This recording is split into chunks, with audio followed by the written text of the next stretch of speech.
Bonjour, chers participants et participantes.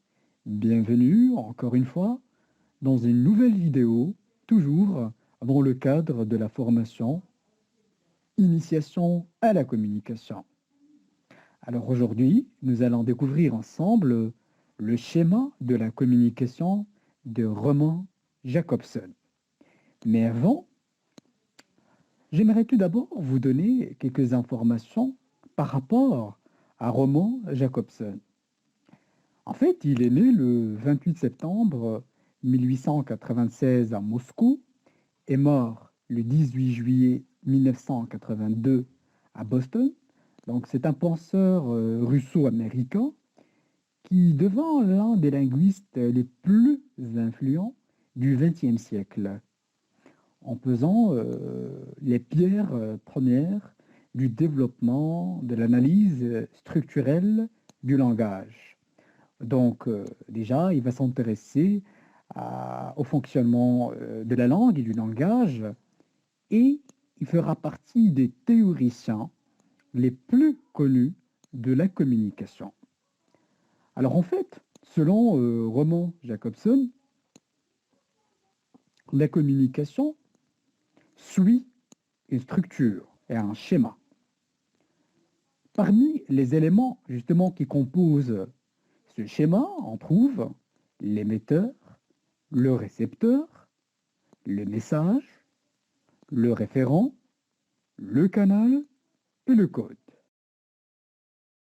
On va commencer tout d'abord par la notion de l'émetteur. Déjà, qu'est-ce qu'on veut dire par mot émetteur?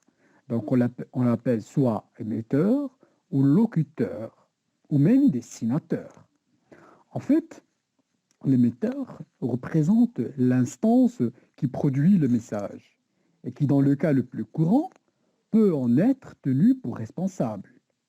Donc, c'est celui qui émet le message. Donc, l'élément de la situation de communication qui permet de répondre à la question qu'est-ce qui dit ça? Donc, pour reformuler, ou même pour résumer, on peut dire que l'émetteur est celui qui dit le message, ou bien qui émet le message. Il y a aussi le récepteur, on appelle également l'interlocuteur ou le destinataire. Donc le récepteur, c'est la personne à qui le message s'adresse. Cet élément de la situation de communication permet de répondre à la question à qui s'adresse le message. Alors pour mieux comprendre la différence entre l'émetteur et le récepteur, permettez-moi, chers participants et participantes, d'illustrer cette idée par un exemple concret. Prenons par exemple le cas de notre situation de communication. Alors vous, maintenant, vous êtes en train de voir la vidéo et en même temps, vous êtes en train de m'entendre. Donc, dans cette situation de communication, c'est moi l'émetteur. Parce que c'est moi l'émetteur parce que je suis en train justement de donner un message. Je suis en train de vous donner, de vous envoyer un message. Et vous, bien entendu, vous êtes les récepteurs. Pourquoi vous êtes les récepteurs? Parce que vous êtes en train de recevoir le message que je suis en train de vous donner. Donc, dans notre situation, moi, c'est l'émetteur et vous, vous êtes bien entendu les récepteurs. Alors, à part l'émetteur et le récepteur, il y a aussi un élément très important dans le schéma de Jacobson, à savoir le contexte. Alors, qu'est-ce qu'on veut dire déjà par contexte?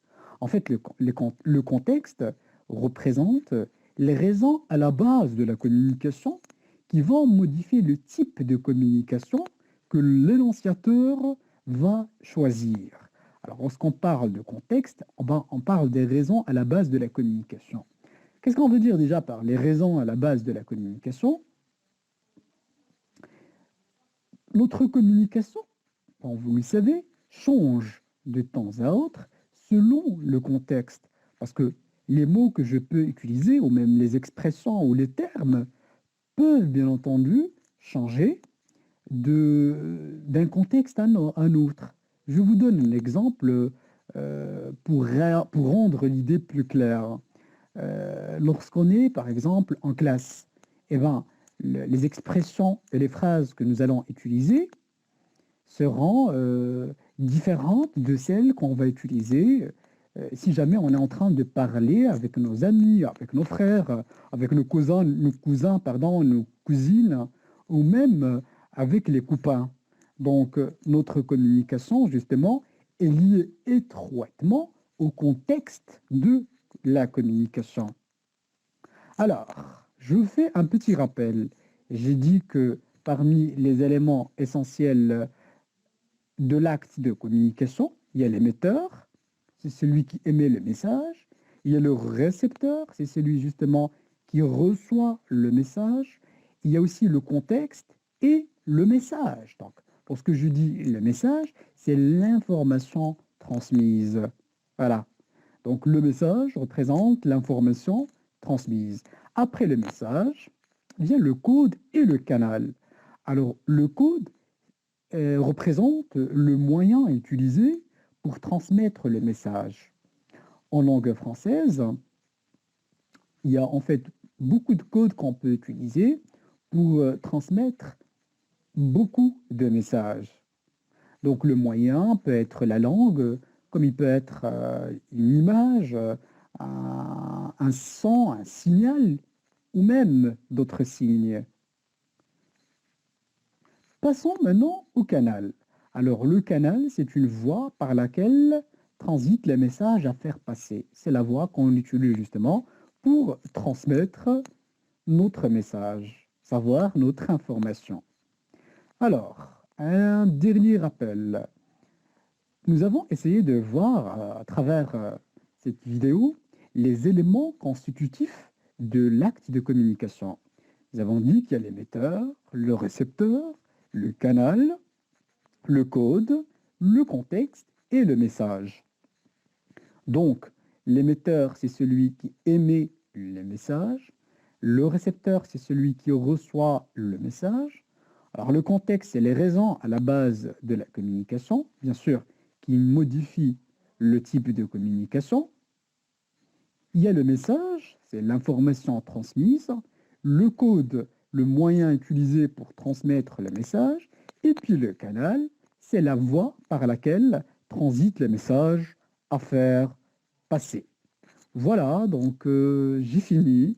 Et puis je vous remercie beaucoup pour votre concentration ainsi que pour votre interaction.